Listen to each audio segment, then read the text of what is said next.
உடம்புல பஞ்சபூதம் இருக்குன்னா அது எப்படி எந்த மாதிரி இருக்கும்? நம்ம உடம்புல பஞ்சபூதம் அப்படின்றது நீர், நெருப்பு, ஆகாயம், அப்பு, தேய்வுன்னு நம்ம சொல்கிறோம்.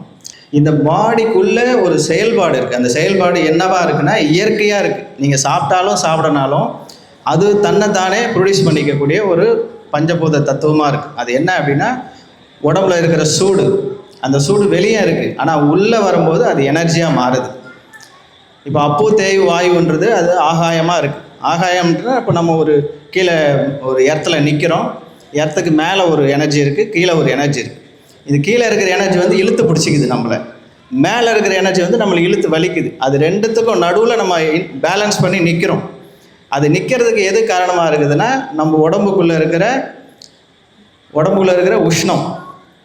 அந்த உஷ்ணத்தோடு என்ன கலந்துருக்கு அப்படின்னா வாயு ரூபமாக இருக்கிற நம்மளுடைய ஜீவாத்மா கலந்துருக்கு. இந்த ஜீவாத்மா வந்து கண்ட்ரோலடாக இருக்குது. இந்த உடம்பே நம்ம இன்னும் சரியாக உணர முடியல. இந்த உடம்பையே நாம் இன்னும் ப்ராப்பராக நம்மளால் என்ன இந்த உடம்புக்குள்ளே என்ன இருக்குது, என்ன மாதிரி எனர்ஜி இருக்குது அப்படின்னு யாரும் முயற்சி பண்ணலை. அப்போ முயற்சி பண்ணுறவங்களாம் மிராக்கலாக பார்க்குறாங்க. என்னென்னா வெறும் பஞ்சபூத தத்துவம் மட்டும் இல்லை, அதுக்கு மேலே இன்னும் நிறைய விஷயம்லாம் இருக்குது. பட் இதே கடந்து யாரும் வரலையன்றதுனால இதுக்கு மேலே தாண்டி யாரும் சொல்கிறதுக்கு முன் வரல. ஆத்மாக்கும் உயிருக்கும் என்ன டிஃப்ரென்ஸ்? உயிர்னா நாம் பிரித்து சொல்கிறோம்.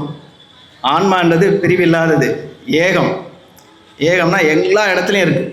நம்ம அதுக்கு தனியாக சொல்ல முடியாது. இப்போது இது ஒரு உயிர், அது ஒரு உயிர், இது ஒரு உயிர் நம்ம பிரித்து சொல்லும்போது அது உயிராக இருக்குது. ஆன்மாங்கிறது ஏகமாக எல்லா இடத்துலையும் இருக்கும். மண்ணுக்குள்ளே இருக்கும், பிளாஸ்டிக்கில் இருக்கும், எல்லா இடத்துலையும் இருக்கும். அது ஏன் ஆன்மா அப்படின்னு சொல்கிறோன்னா அது மிகவும் ரொம்ப நுட்பமானது, ரொம்ப கண்ணுக்கு தெரியாத ஒரு பார்ட்டிக்கல். அது எல்லாத்துக்குள்ளேயும் எனர்ஜியாக இருக்கும். தூசுக்கும் அது எனர்ஜி கொடுக்கும், கண்ணுக்கே தெரியாத ஒரு விஷயத்துக்கும் எனர்ஜி கொடுக்கும். அதனால் அது ஆன்மான்னு சொல்லிடுறோம், பொதுவாக சொல்லிடுறோம். நீங்கள் ஒரு விஷயம் சொல்லியிருந்தீங்க, கோல்டுக்கு ஏன் அவ்வளோ முக்கியத்துவம் கொடுக்குறாங்கன்னு. கோல்டு வந்து கம்மியாக கிடைக்கிது, ஸோ அதனால் அதுக்கு வேல்யூ ஜாஸ்தியாக கொடுக்குறோம். இப்போ டைமண்ட்ஸு கம்மியாக கிடைக்கிது, வேல்யூ ஜாஸ்தியாக கொடுக்குறோம்.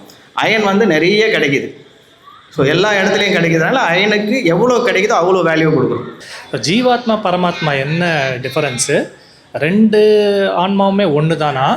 அப்புறம் வந்து இந்த ஜீவாத்மா பரமாத்மாவை வந்து சேர்த்து பார்த்தானே அத்வைத்தம் அப்படின்றாங்க, பிரித்து பார்த்த அத்வைத்தம் அப்படின்றாங்க. அது என்ன டிஃபரன்ஸ்? அது துவைதம் அத்வைதம் சொல்லிட்டு இருக்கு. துவைதம் அப்படின்னா இருவினை, அத்வைதம்னா எல்லாத்துக்குள்ளேயும் ஒன்றா இருக்குது அப்படின்றது.